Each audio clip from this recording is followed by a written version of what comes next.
দেখাচ্ছি যে দিক থেকে রয়েছে বর্তমানে রাজ্য ভাস্কর্যের সামনে গিয়ে প্রবেশ করবে বলে আমাদেরকে জানান এবং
কমিশনে আসলে হামলার প্রতিবাদে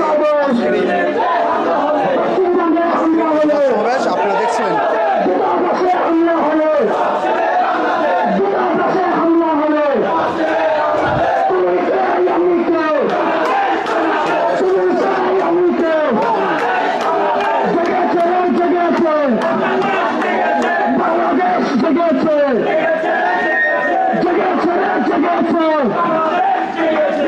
দর্শক আপনারা শুনছিলেন আসলে বাংলাদেশের দূতাবাস ভারতের বাংলাদেশ দূতাবাসে হামলার প্রতিবাদ স্বরূপ আজকের এই প্রতিবাদ সমাবেশ এবং বিক্ষোভ মিছিল আসলে অনুষ্ঠিত হচ্ছে।